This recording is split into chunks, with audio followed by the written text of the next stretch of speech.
प्रिय विद्यार्थी मित्रांनो, मी दीपाली कुलकर्णी देशमुख माझ्या विंग्स ऑफ फिजिक्स या चॅनलमध्ये आपल्या सगळ्यांचं मनपूर्वक स्वागत करते. आपण IMP क्वेश्चन पाहतो आहोत केमिस्ट्रीच्या पेपरसाठी आणि चॅप्टर आहे सॉलिड स्टेट आणि हा पार्ट आहे चौथा पार्ट. तर आता यात आपण बघणार आहे distinguish between P type semiconductor आणि एन टाइप सेमीकंडक्टर. आता बेसिकली जो प्युअर सेमीकंडक्टर असतो सिलिकॉन किंवा जर्मेनियम तो करंट वाहून नेत नाही, त्याला आपण म्हणतो इंट्रेन्सिक सेमीकंडक्टर. मग आपल्याला त्याने करंट वाहून न्यावा यासाठी आपण त्याच्यामध्ये इम्प्युरिटी ऍड करतो. मग आता जेव्हा आपण 13th ग्रुपची इम्प्युरिटी ऍड करतो तर त्यावेळेस त्याला म्हणायचं पी टाइप सेमीकंडक्टर.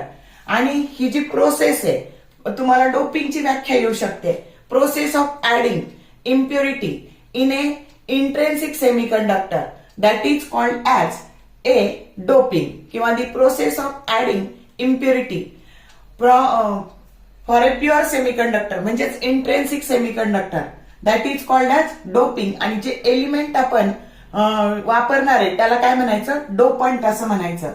मग आता 13 ग्रुपची इम्प्युरिटी कशात ऍड करायची, इंट्रेन्सिक सेमीकंडक्टर मध्ये.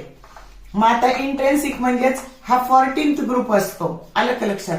आणि मग अशा कोणत्या कोणत्या आहेत तर त्या आहेत बोरॉन, अॅल्युमिनियम, गॅलियम, इंडियम, आलं का लक्षात. आता याला एक ट्रिक वापरायची, काय, बाल गा इन ताल असं लक्षात ठेवायचं. किंवा ज्या एलिमेंटच्या शेवटी एन किंवा एम असतं तर ती इम्प्युरिटी ऍड केल्यावर कोणता सेमीकंडक्टर तयार होतो, पी टाइपचा सेमीकंडक्टर. समजलं का. मग आता इथं कंडक्शन जे होतं ना ते होलमुळे होतं आणि म्हणून होल हे पॉझिटिव्हली चार्ज असतात, म्हणूनच याला पी टाइप सेमीकंडक्टर म्हणायचं. आणि इथल्या इम्प्युरिटीला ऍक्सेप्टर इम्प्युरिटी म्हणायचं. काय म्हणायचं, ऍक्सेप्टर इम्प्युरिटी. समजलं का. आता इथे एन टाइप, आता आपल्याला काय करायचं तर 15th ग्रुपची इम्प्युरिटी ऍड करायची. कशामध्ये, 14th ग्रुपमध्ये. सिलिकॉन आणि जर्मेनियम हे 14th ग्रुपचे एलिमेंट आहे. समजलं का. मग अशा वेळी काय होतं, मग the process of adding a 15th group impurity in a intrinsic semiconductor. हे कोण आहे, प्युअर आहेत म्हणजे intrinsic. At that time they can conduct the current and that semiconductor is called as N type semiconductor. मग आता हे कोणती कोणती इम्प्युरिटी आहे तर ही फॉस्फरस आहे, त्याच्यानंतर अँटेमनी आहे, त्याच्यानंतर आर्सेनिक आहे, आलं का लक्षात. त्याच्यानंतर इथं कंडक्शन कुणामुळे होतं तर ते इलेक्ट्रॉनमुळे होतं. कुणामुळे होतं, इलेक्ट्रॉनमुळे. Electrons they are the negatively charge particle, म्हणूनच त्याला एन टाइप सेमीकंडक्टर असं म्हणायचं. आणि इथली जी इम्प्युरिटी आहे हिला डोनर इम्प्युरिटी म्हणायचं. काय म्हणायचं, डोनर इम्प्युरिटी असं म्हणायचं. समजलं का. Donor impurity. कळला किती सोपा फरक आहे. मग आता कदाचित तुम्हाला असं येऊ शकतं पी टाइप सेमीकंडक्टर कोणता एलिमेंट ऍड केला तर पी टाइप तयार होईल, कोणता एलिमेंट ऍड केला तर एन टाइप, किंवा explain P type, explain N type, define P type, define N type semiconductor. काही आलं तर या डिफरन्स वरून सगळं लिहिता येईल की नाही तुम्हाला.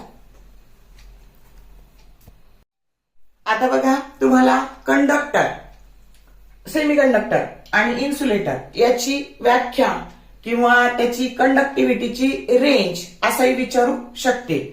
मग कंडक्टर कशाला म्हणायचं, a solid whose electrical conductivity is in between 10⁴ to 10⁷ ohm inverse metre inverse, that solid is called as conductor. समजलं का. म्हणजे ही रेंज महत्वाची आहे. आता semiconductor, a solid whose electrical conductivity is in between a range 10⁻⁶ to 10⁴ ohm inverse meter inverse, they are called as semiconductors.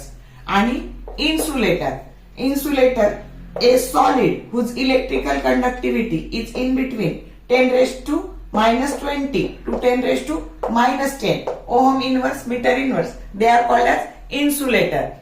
आता band gap पण विचारू शकतात तुम्हाला. मग हा एनर्जी डिफरन्स असतो कशामधला, व्हॅलन्स बँड आणि कंडक्शन बँड मधला एनर्जी डिफरन्स. त्याला काय म्हणायचं, a band gap is defined as it is a energy difference between valence band and conduction band. आणि जनरली त्याचं युनिट हे काय असतं, इलेक्ट्रॉन व्होल्ट असतं. आता तुमच्या पुस्तकातला हा जो चार्ट आहे ना, डायमंड जे सॉलिड दिलेत आणि त्याची बँड गॅप एनर्जी दिली, तर तो नीट करा. डायमंडची दिली बघा 5.47, सोडियमची 0, सिलिकॉनची 1.12 आणि जर्मेनियमची 0.67.